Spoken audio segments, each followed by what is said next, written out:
Well, good afternoon, ladies and gentlemen, and welcome to this edition of Seen Beyond and Through with Monty.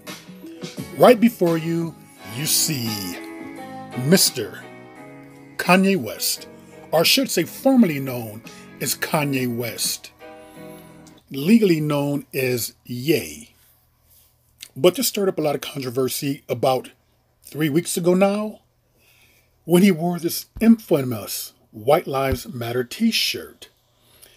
And this drew a lot of controversy, and it spiraled into the state in which Ye is in today, losing his billions and a lot of contracts that goes along with that. But that's not necessarily what I want to talk about.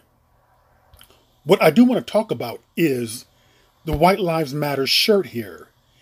And to my astonishment, after 3 weeks later, people are still talking about this, but what they do not know or seem to understand is that the two men that stopped Kanye West, White Lives Matter merch movement. So it seems to me that people did not know after 3 weeks. Okay, if you did not know, let me fill you in. There are two black men, Ramsey J. or Ja and Q Ward, who have the sole rights to the White Lives Matter slogan or phrase. So this prevents anyone from being able to merchandise or to capitalize off of this particular phrase. So no shirts, no caps, no mugs, no basically any type of headgear, and no mask. Because if you can recall, I do recall seeing masks, masking up that said Black Lives Matter. So people seem like they were surprised.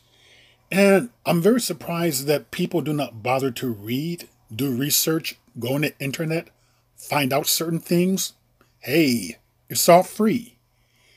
So this is the reason why I'm making this particular video. And this particular photo right here captured a lot of people by surprise, because they were asking, wait a minute, why are they throwing up the Black Power sign? So then I had to let them know that they took control of the slogan or phrase for a reason. Let me just give you a bit of a backdrop. Actually, one of their callers had the patent or license on this particular phrase, but the caller gave it over to them. And I guess you can say willed it over to them, allow them to have ownership of it. So it was a gift to them. So as of right now, they have ownership. But a poster asked, why are they throwing up the Black Power signs? So I had to tell them the reason being is because they took control of this particular slogan. Not because they're not pro-black or proud to be black. Both of these men are married to black women. They have black children. They're very much pro-black. You talk about making a chess move. People say that Kanye West made a chess move. We're taking control and ownership of this particular phrase is a chess move, because it pretty much stopped mass production of some white supremacist or racist group reproducing this and using the slogan for the wrong reasons, to spread hate, disunity, white supremacy, racism, things like that. But I want you to hear out of their own words as to what they have to say about this.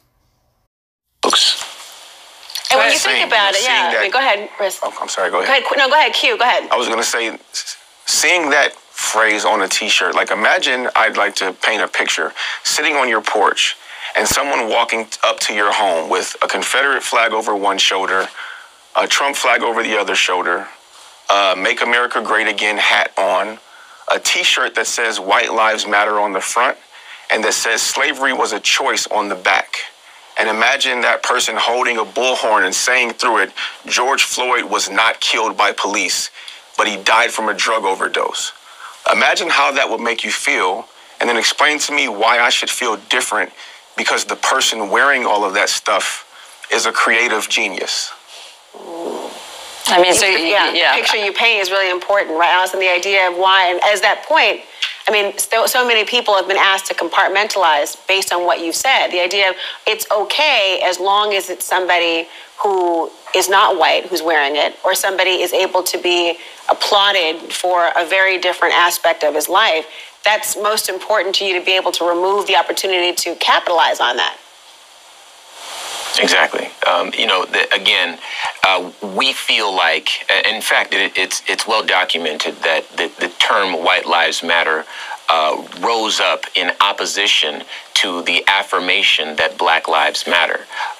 It has never been in question whether or not white lives have mattered in this country. It's a given. We know that. Everyone knows that. We felt in our community that we needed to say Black Lives Matter, particularly after the death of Trayvon Martin.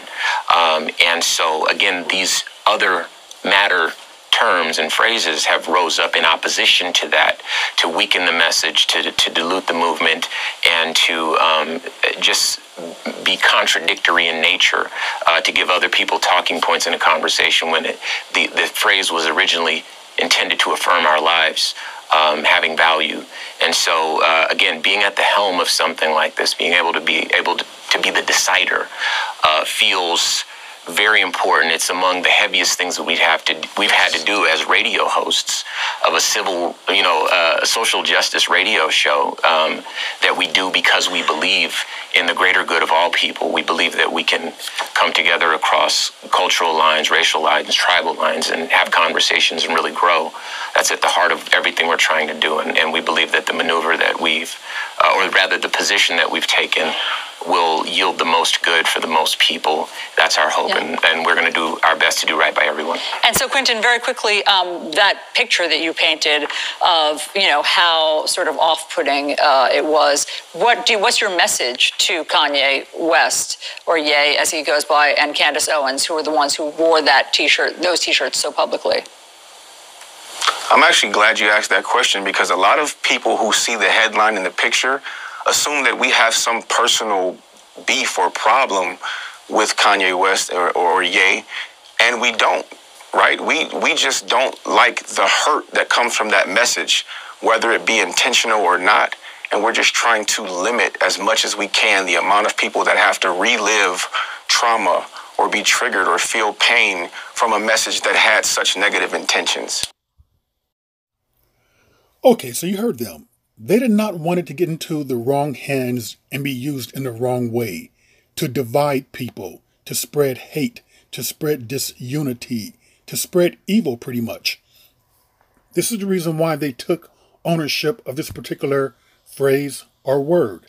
And I thought it was a very genius idea. I thought it was a very good idea to stop people from, like Kanye, from using it for the wrong things and the wrong purposes. We have enough hatred down here. We have enough racism. We don't need any more of that. And as he explained so eloquently, white lives matter. You don't need a phrase like white lives matter. You don't really need to go around promoting that. We know that white lives matter. In fact, here in the United States of America, there's never been a time, place, or era where all lives mattered equally. Black lives have never mattered as much as white lives. So we know that saying that white lives matter is the antithesis of Black Lives Matter. Is basically to kind of draw confusion. It's like in opposition to that. So we already know this. So therefore, I am very glad that they took control and ownership of this particular slogan right there. So people, the wrong type of people, cannot use it in the wrong type of way.